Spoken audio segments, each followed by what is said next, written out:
morning. I got my little doggies here. And I'm missing some dogs, but that's normal. They have dog things to do.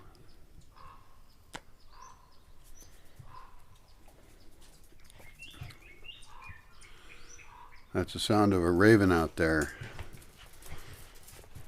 They're very territorial, as I guess I am as well.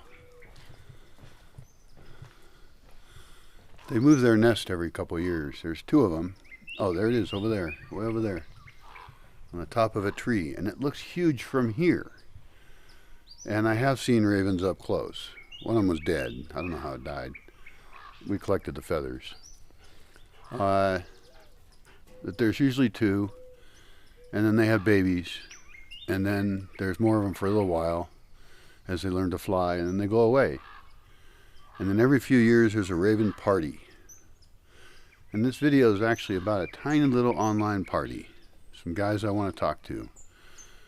Probably for the last time, although maybe if you can hear this and we can change the nature of a couple things, then I'd be happy to join that conversation. It's a weekly conversation with some guys. This video is for them, but it's going to have messages for other people as well. So it's going to be my usual convoluted, rambling stuff I have to offer on video that most people will never watch. That's fine. I don't really care. Don't smoke, by the way. It's bad for you. But it's my slow method of killing myself. You can hear other birds singing as well. There's nice clouds in the sky. This time of year there's almost no clouds normally.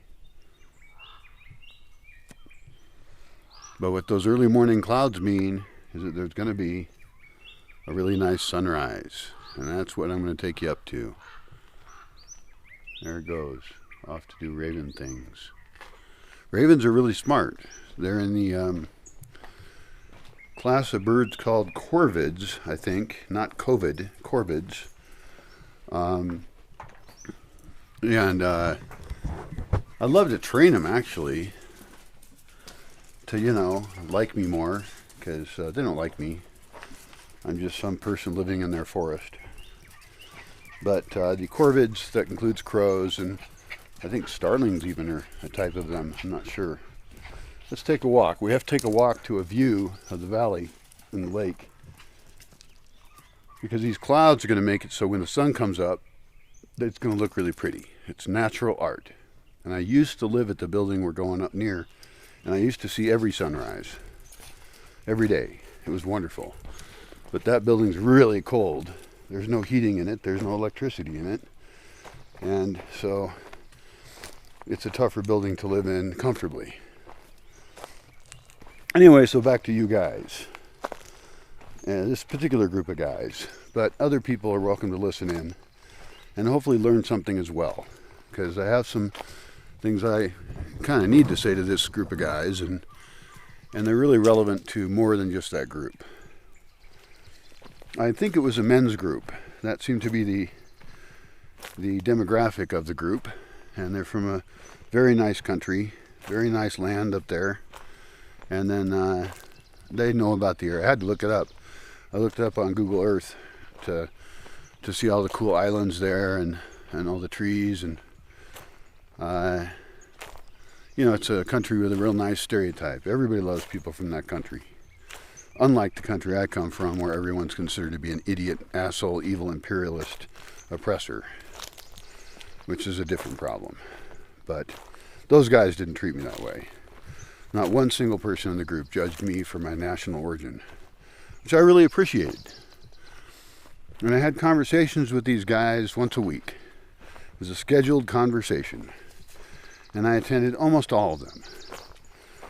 Because they're the only people I was talking to. That's not totally true. There was a time I was talking with a couple other people intermittently. And there's the guy here I talk to locally, and I have some local friends. I walk over into town because I live out in the middle of nowhere and don't talk to people except online. And most everyone online is just absolutely horrible. They share the worst of them. actively. But even then I wonder, most of those people are probably really nice, but they get drowned out by the assholes.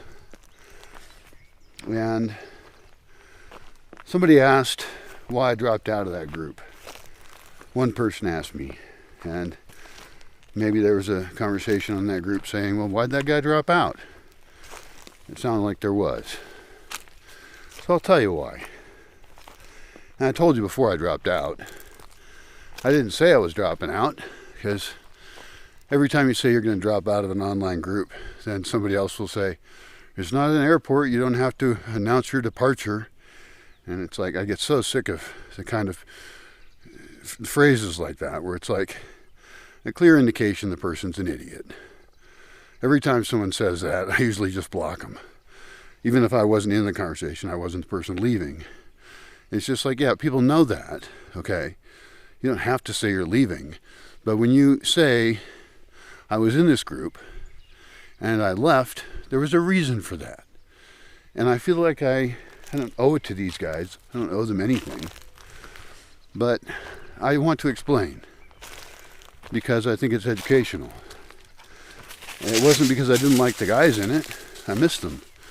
There was one guy there that was cataloging some very complex legal issues that I think are amazing. And I luckily will still remain in contact with that guy, hopefully. And when he does publish his work, I will really enjoy it, because I think that we, the people around the world, have to, got crunchy leaves here. Sorry for the audio, but it's spring, so the rains haven't been here a while. It's very, very dry. And so all the leaves fell off this big oak tree. It's a white oak tree. That's racist. There's white oaks and black oaks. And the white oaks lose their leaves in the spring and the black oaks don't. Which is one of the reasons I've been slowly favoring black oaks. Because those give shade during the hottest time of the year. Look at that, that's going to be really nice out there. It is a chilly morning. So, why did I leave that group? Well, it was a really neat group of people, and I didn't agree with them on everything they said, but it wasn't the kind of group where it was a debate group. We weren't postulating, there is this statement and we will decide if it's true or not. People were sharing their viewpoints. And some of them aren't viewpoints I know a lot about, or that, on the face of it, it seems like I wouldn't agree. But I've never been a person who tried to remove everyone who disagrees with me, because then I'd never talk to anyone. And I already almost don't talk to anyone for a variety of reasons. So there's two reasons I dropped out of that group. And I stated them. I didn't say I was going to leave, but I stated my problem with what they were saying, and no one responded. Now, one of them was in a video, maybe both of them were. One of them was in text, and nobody seemed to give a shit at all, and that did bother me. That I did state, I have a problem, nobody paid attention to it. So, one of them, and it's really important that everybody in that group, I would love them to learn why that's such an evil thing to say. Because they're not the only person saying it, right? This is that cool building I was in. I was living up there. I was injured, couldn't really function, and even before that I lived up there for like 2 years, and it was really great place to live. This tube right here, by the way, this tube goes to a funnel you can pee in, and the pee goes down here under the ground and disappears down there without flushing a toilet. I'm against flushing toilets. That's just a side issue because I'm passing by. But I probably should have brought a tripod. But they said something that you'll hear a lot if you're a certain kind of person. And if you're the kind of person who thinks we should prepare for disasters, whether they're social or natural, of which there will always be some. It's not a question of if, it's a question of when. There will always be a problem in society that you want to do a good job at surviving and taking care of your family and planning ahead. Oh, I think there's a chair down here. Oh, there used to be a chair. Chair's over there. Sunrise is going to come up over there. Fuck. Maybe I can just move that chair. So for the people, you could call them preppers, survivalists. Any word you use like that has a connotation to it. And usually those words don't have the greatest connotation.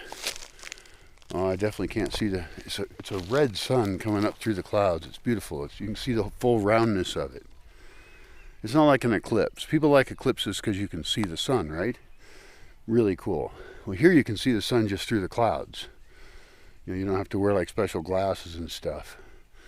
And there's no eclipse, so it's not that cool. But it's free, beautiful art every day. And you get these wispy clouds coming up over there and clouds streaking across the sky. This is the most natural, beautiful art you can get. And it's free if you live here or in a lot of other places. So you have people who say to themselves, there's always going to be a volcano, earthquake, hurricane. Social unrest is a big type of group of things that can occur. Hi, dogs. There's more dogs now. You good doggies? Yeah. It's so fun to be outside in the morning.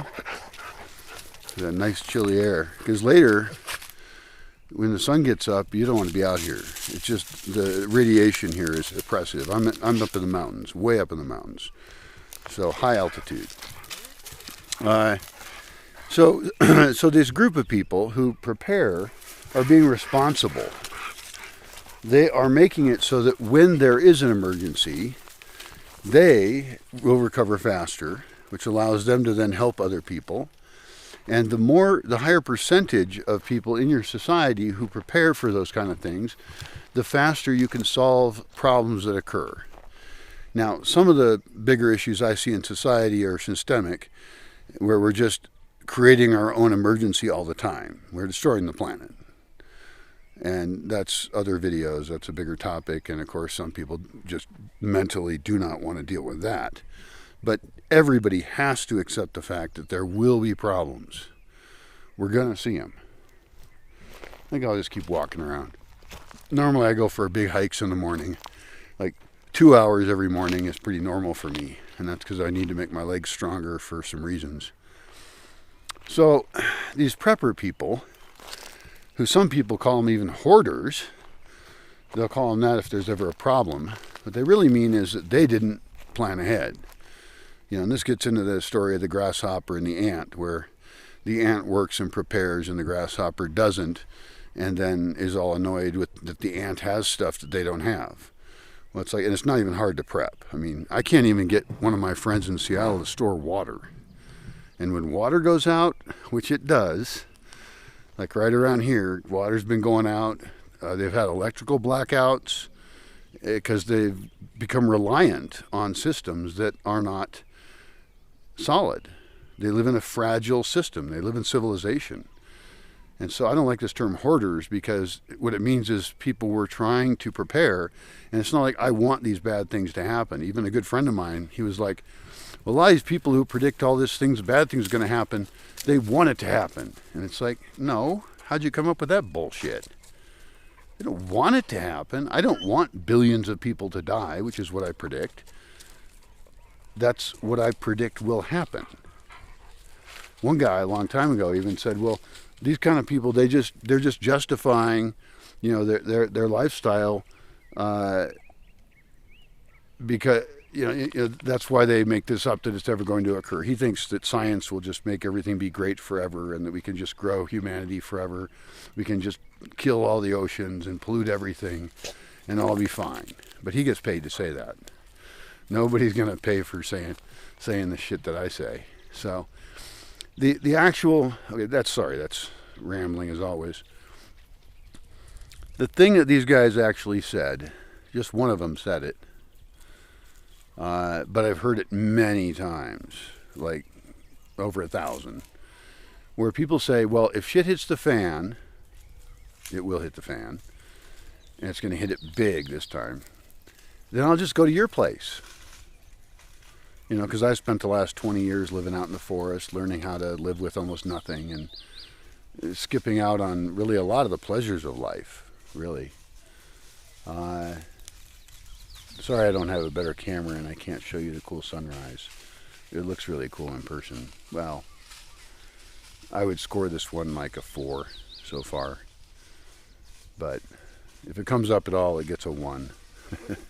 And 10, of course, is like, you know, an amazing sunrise that goes on for hours and lights up various parts of the sky with all beautiful colors, and it's just mind-blowingly fantastic.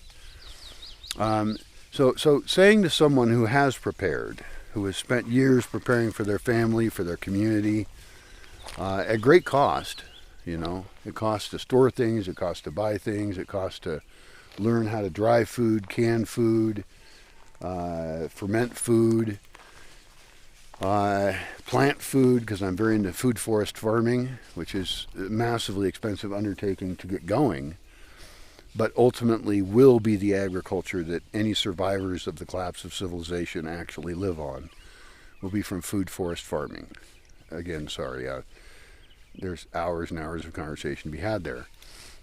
But when you say to somebody who is a prepper of some kind, and you might call them a homesteader, there's more positive words. I mean, I'm not imagining the kind of survivalists who are out there with their bunkers and guns and stored food and thinking that they're going to somehow survive. They'll probably die too.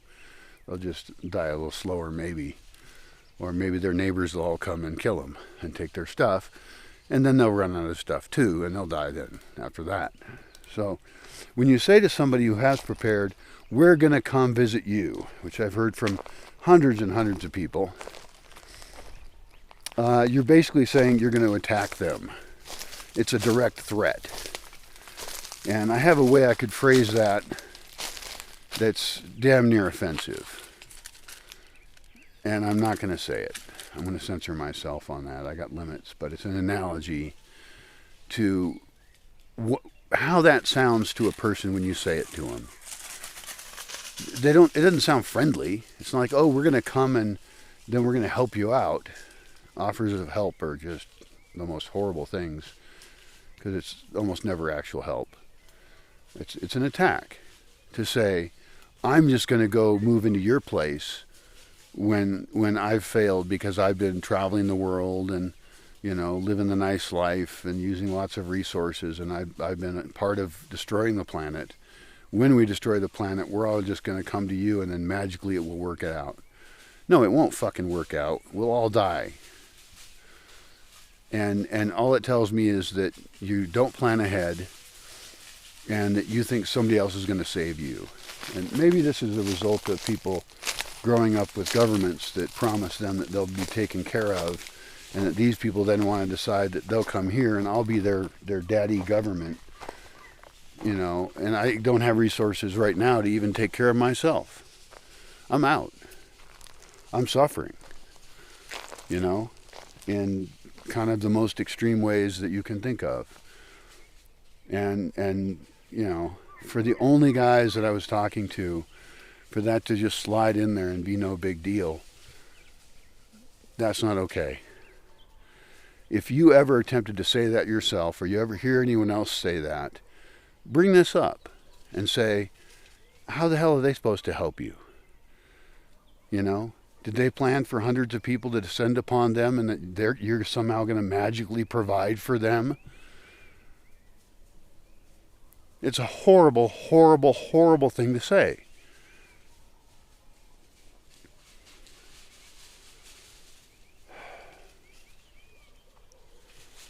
The other thing a guy said, and he's a really nice guy. He's one of my favorites in the group. And he even sent me a nice note of some ideas of things I could do to survive here, because there are things I could do. What he recommended was that I have workshops for like a week, and he had suggestions of what you could teach during the week. But there's several problems with that. One is I don't want to do that. That doesn't fit in with my values at all.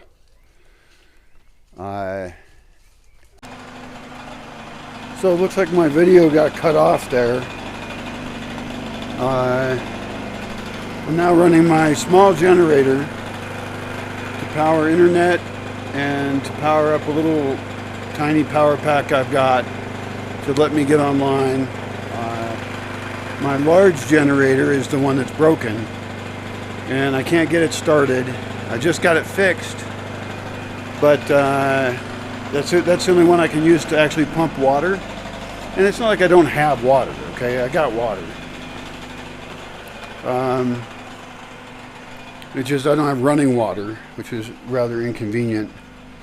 And, you know, I should swap out the pump so that I had one that could run off the smaller generator or off 12 volt. My solar power system's dead anyway, so that's irrelevant. God, it's a nice morning out here. So I didn't finish my video. The guy was suggesting a course that I could run. I think that's a great idea. I would run it for much longer.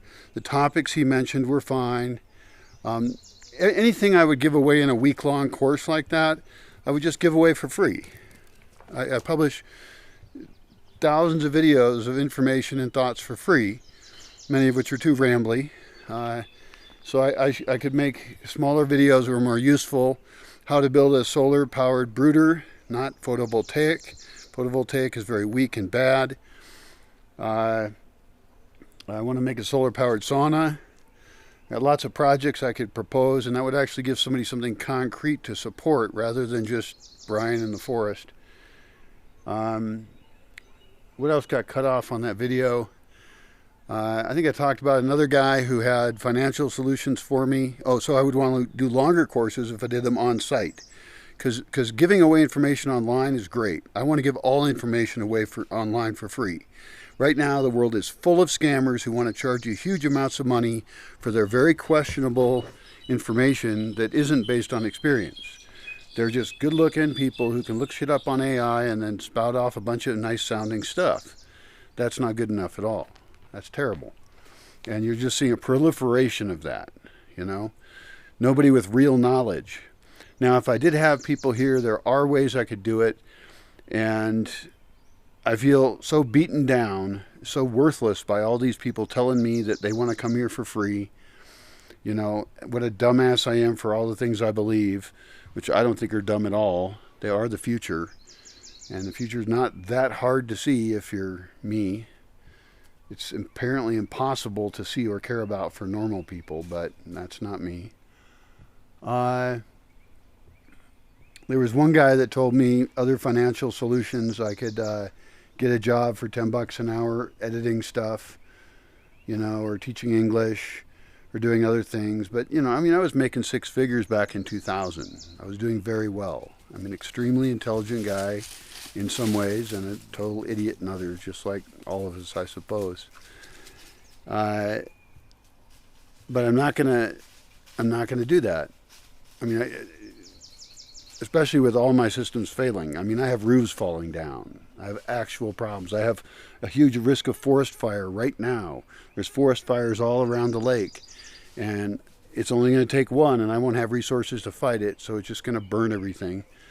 In some ways, of course, a forest fire can be good. I've fought 4 of them. I've had my most successful garden was after a forest fire.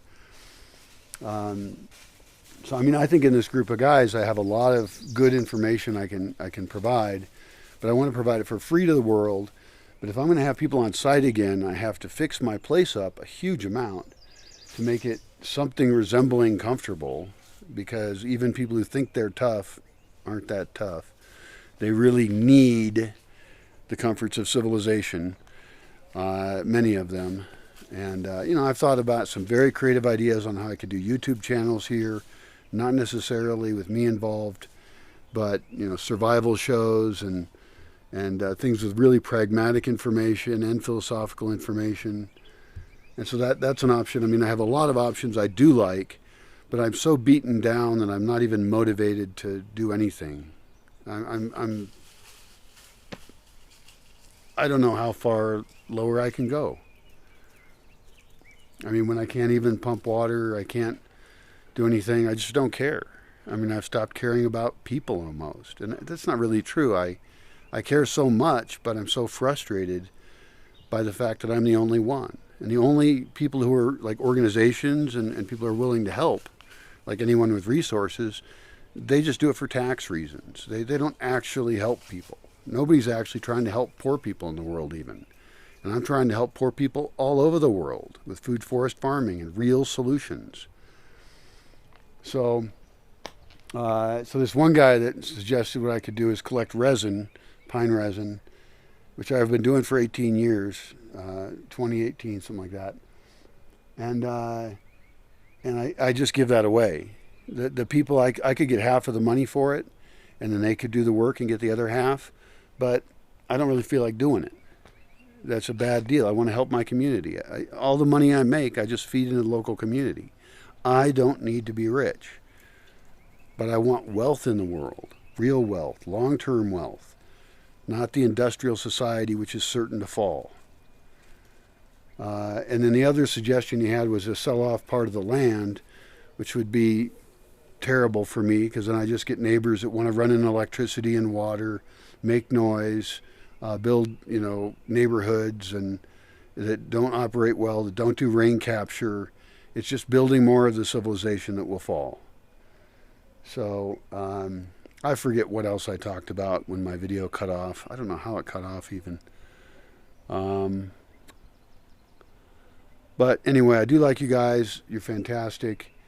I'm going to miss you, but I have to focus on people somehow who, I've thought about how can I collect people here who actually want to build a whole new society. And how do I filter those people? How do I find people I can trust? Because I don't trust most people's ethics. Earlier I mentioned how people say that they're not religious, they're spiritual. It's really interesting. I want to do the opposite of that. I don't want the spiritual made up part. But I want to get more religious in some sense, where we have ways of living that aren't just partying and destroying the planet, but where we have ethics about how we communicate with each other, about how we treat the earth, about how we do agriculture, about how we do architecture, every single thing. And I've had 20 years to think about it just here, but I've been thinking about this stuff all my life. So I would like to think that I have great value, but everything in the world tells me I have none. I'm the wrong color. I'm from the wrong national origin. I don't say what people want to hear. I'm not optimistic, How could I be? But if I could actually collect people who were able to finance themselves, or I can also help them find other ways to finance things, to somehow be investing in the land, not just providing people with a party experience, that would give me hope again, But it's very hard for me to imagine how that will ever work out. I have to figure out how to recruit those kind of people and how to tell the difference. Because the most charismatic, supposedly nice people are a little better than serial killers. Except they're only killing one planet, not more than one. One more reason not to go to Mars. We're not going to make Mars better. We can't even take care of our own planet, which is perfectly designed for us. And we're destroying it. Oh well. So anyway, I'll miss you guys.